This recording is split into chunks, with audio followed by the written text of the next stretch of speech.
الحمدللہ، اللہ تعالیٰ کا لاکھ لاکھ شکر ہے کہ مالک الملک نے اپنی یاد کی توفیق اور موقع عطا فرمایا۔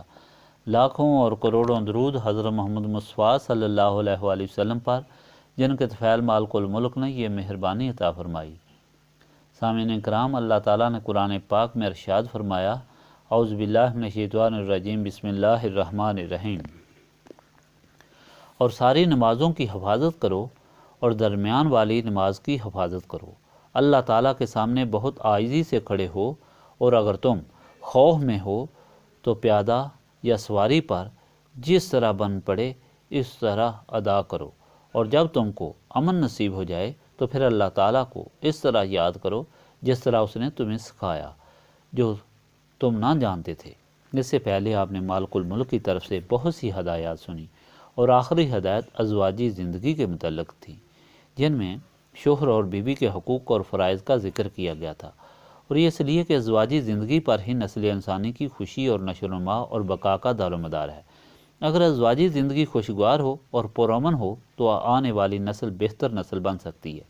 اس لیے مالک الملک نے بڑی تفصیل اور بڑی وضاحت سے بیوی اور خامند کے حقوق اور فرائض بیان فرمائے ہیں، جو آپ کے سامنے بیان کیے گئے۔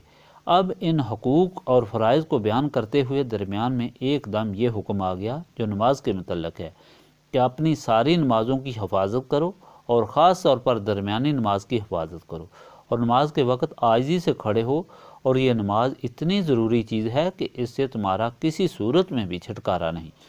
اگر خوف کی حالت میں ہو اور جان کو سخت خطرہ ہے تو پھر بھی چلتے چلتے، خواہ سواری پر ہو خواہ پیدل چل رہے ہو، اشارے سے نماز ادا کرو، لیکن تم نے ادا ضرور کرنی ہے۔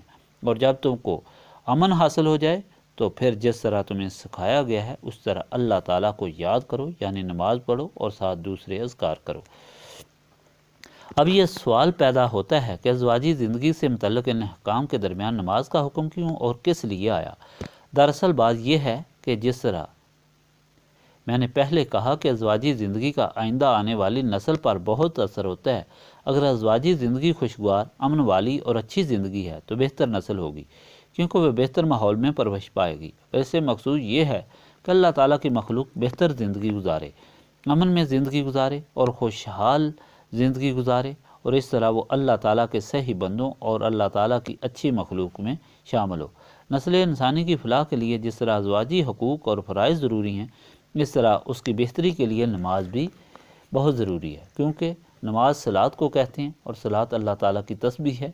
ویسے تو انسان ہر وقت تسبیح کرتا ہے اور صبح اور شام تسبیح کرنے کا حکم ہے، لیکن اللہ تعالیٰ نے اس کے اوقات مقرر فرما دیے، طریقے سکھا دیے جو فرائض میں داخل ہو گئے، وہ اس لیے کہ انسان انہیں کسی وقت بھی ٹال نہ سکے، ان سے صرف نظر نہ کر سکے اور ان سے صرف نظر نہ کر سکے اور اسے چھوڑ نہ سکے، اور اللہ تعالیٰ کی اسی تسبیح کو نماز کہا جاتا ہے۔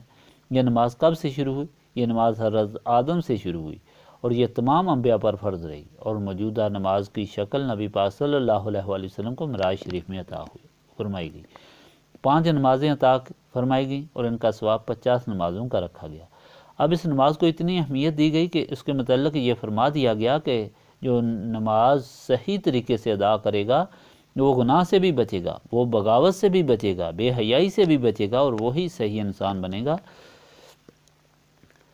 پیسا فرمایا، میں نے کئی بار آپ کے سامنے بیان کیا تھا کہ جو آدمی نماز پڑھتا ہے اس کے اپنے خالق اور مالک سے دن میں 5 بار ملاقات ہوتی ہے، 5 بار گفتگو ہوتی ہے، اور کائنات کی ہر چیز اس پر سلام بھیجتی ہے۔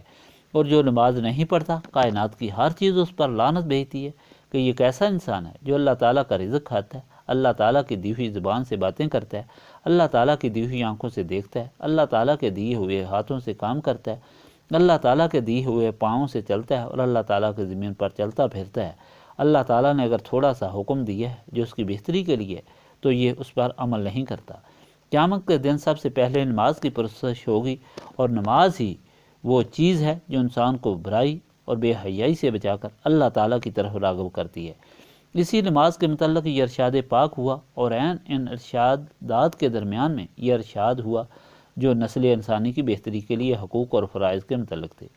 گویا یہ ثابت کیا گیا کہ جس طرح بیوی اور خامند کے تعلقات اچھے ہوں تو اولاد بھی بہتر اور اچھی ہوگی۔ اس طرح بلکہ اس سے زیادہ اہمیت والی چیز خدا کے سامنے سر جھکانے اور نماز سے اس نماز کا پڑھنے والوں پر بہت اثر ہوگا۔ اس لیے والدین کے لیے یہ ضروری امر ہے کہ اپنی اولاد کو نماز کی طرف ضرور راغب کریں۔ حدیث پاک میں آیا ہے کہ 10 سال کی عمر تک بچوں کو نماز پڑھنے کی ترغیب دو اور 10 سال کے بعد انہیں مار کر نماز پڑھاؤ، زبردستی نماز پڑھاؤ۔ جو شخص نماز نہ پڑھے وہ گناہ کبیرہ کا مرتکب ہے، اور جو نماز سے انکار کرے وہ کافر ہے، وہ کفر کا مرتکب ہوا۔ اب جو ارشادات پاک آپ کے سامنے بیان ہوئے، ان میں پہلی چیز یہی بیان کی گئی کہ ساری نمازوں کو پڑھو۔ اس کا یہ مطلب نہیں کہ ایک نماز ادا کر لی تو باقی نمازوں سے چھٹکارا ہو گیا، بلکہ 5 نمازیں ضرور پڑھنی ہیں۔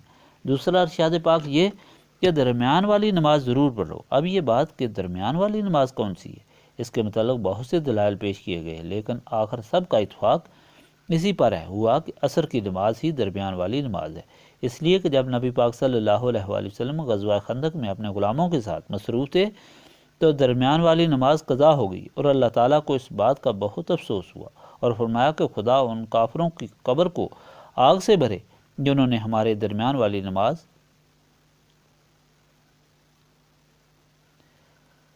وسطیٰ کو قضا کرا دیا۔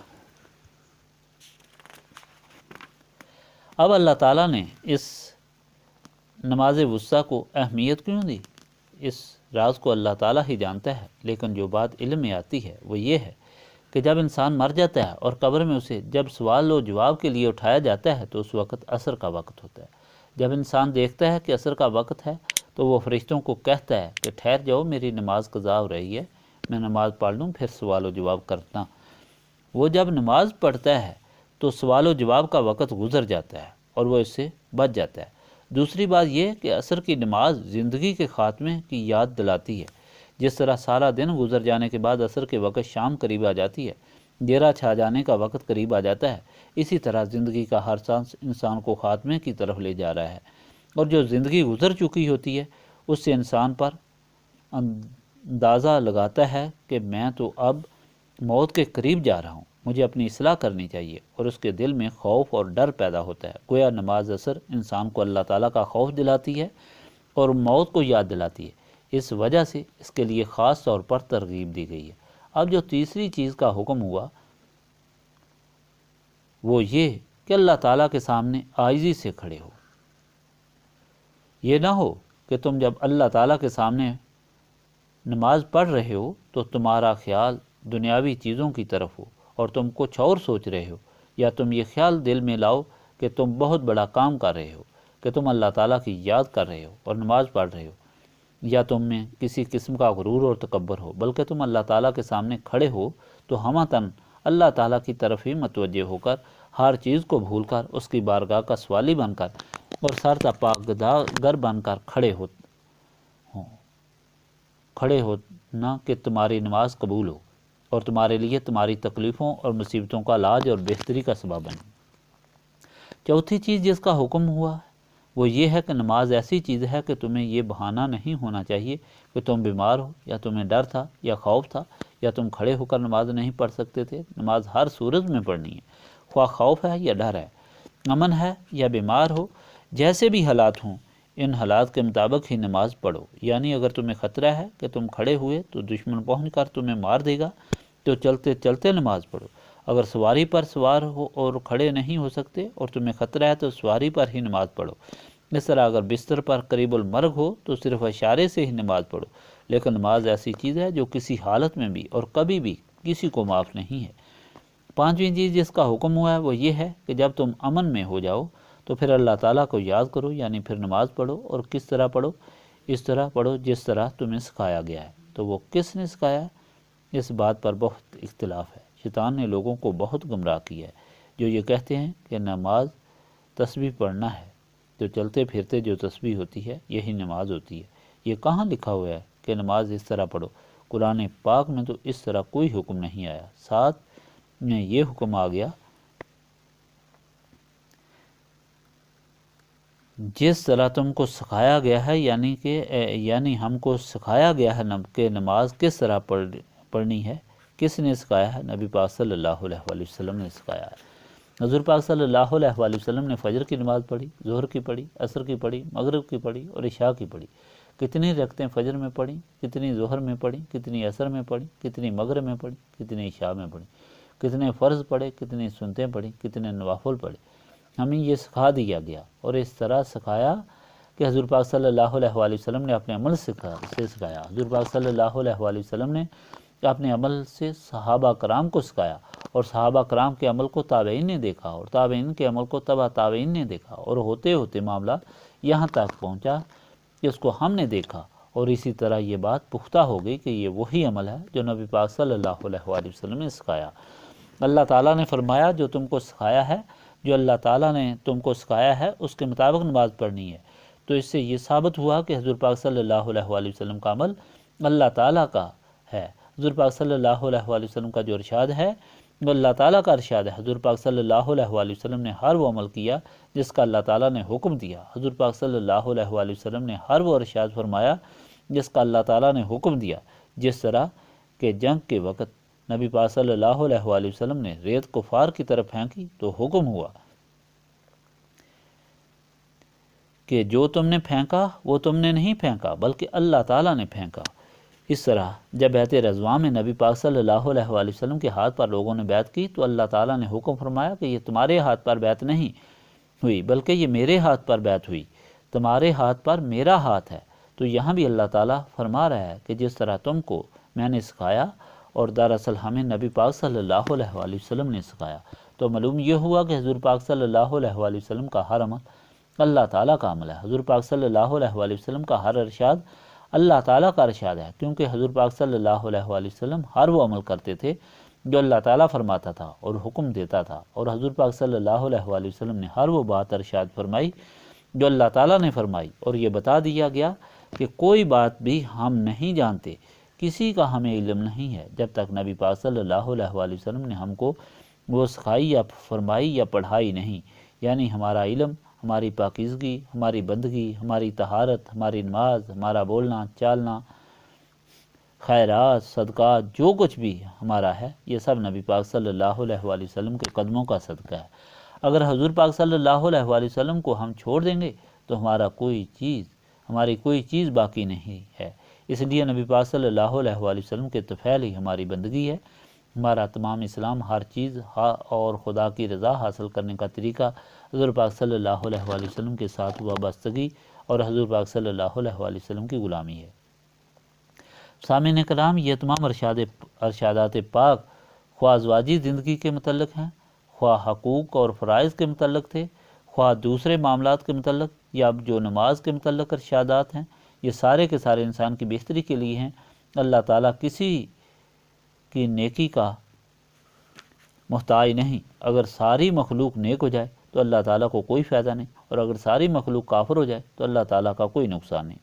جو کچھ اللہ تعالیٰ یہ مہربانی فرما رہا ہے یہ اپنی مخلوق کی بہتری کے لیے فرما رہا ہے۔ ہمیں یہ بات سمجھنی چاہیے کہ یہ تمام اللہ تعالیٰ کے ارشادات جو ہیں ہماری بہتری کے لیے، اور ان کی اہمیت کو سمجھنا اور ان پر عمل کرنا ہے۔ ان احکام پر انسان اسی وقت عمل کر سکتا ہے جب اس کے دل و دماغ روشن ہو اور اسے یہ معلوم ہو کہ اللہ تعالیٰ کی طرف سے ہیں، اور جو اللہ تعالیٰ کی طرف سے ہے اس کی پابندی کر کے مجھے نجات حاصل ہوگی اور اس میں میری بہتری ہے، اور جو شیطان کی طرف سے ہے اس پر عمل کر کے میری تباہی اور بربادی ہے۔ یہ دل و دماغ کی روشنی نسبت رسولی صلی اللہ علیہ وآلہ وسلم سے حاصل ہوتی ہے، کیونکہ اللہ تعالیٰ نے فرمایا ہے کہ میں نے نبی پاک صلی اللہ علیہ وآلہ وسلم کی ذات پاک کو روشن کرنے والا چراغ بنایا ہے۔ اس لیے جو لوگ بھی نبی پاک صلی اللہ علیہ وآلہ وسلم سے نسبت قائم کرتے ہیں انہی کے دل و دماغ روشن ہوتے ہیں، اور وہی برائی سے بچ سکتے ہیں اور نیکی سے محبت کرتے ہیں۔ نسبت رسولی صلی اللہ علیہ وآلہ وسلم ان کو حاصل ہوتی ہے جن کے سینے صاف ہوتے ہیں، اور سینے صاف یاد الہی سے ہوتے ہیں، اور یہی اس محفل کی غرض و غایت ہے کہ وہ سارے لوگ جو مختلف تکلیفیں لے کر ہمارے پاس آتے ہیں ان کو اکٹھا کر کے اور بٹھا کر اللہ تعالیٰ کی یاد اس کثرت سے کرائی جائے کہ ان کے سینے پاک ہو جائیں، وہ نسبت رسولی صلی اللہ علیہ وآلہ وسلم کی دولت حاصل کریں، اور اس کی برکت سے ان کے دل و دماغ روشن ہوں، منور ہوں، اور اس طرح وہ دنیا کے گناہوں سے بچ کر اللہ تعالیٰ اور اس کے رسول کریم صلی اللہ علیہ وآلہ وسلم کی محبت لے کر دنیا میں اپنی زندگی گزاریں، اور اس طرح دونوں جہانوں کے غموں سے انہیں نجات ہو اور دونوں جہانوں کی خوشیاں انہیں حاصل ہوں۔ اللہم صلی علی سیدنا محمد وعلی آلہ وصحابہ صلاۃ تکون لنا امان من کل خوف۔ لا الہ الا انت سبحانک انی کنت من الظالمین۔ ربنا آتنا فی الدنیا حسنۃ وفی الآخرۃ حسنۃ وقنا عذاب النار۔ استغفر اللہ العظیم الذی لا الہ الا هو الحی القیوم واتوب الیہ۔ استغفر اللہ العظیم الذی لا الہ الا هو الحی القیوم واتوب الیہ۔ استغفر اللہ العظیم الذی لا الہ الا هو الحی القیوم واتوب الیہ۔ ربنا تقبل منا انک انت السمیع العلیم وتب علینا انک انت التواب الرحیم۔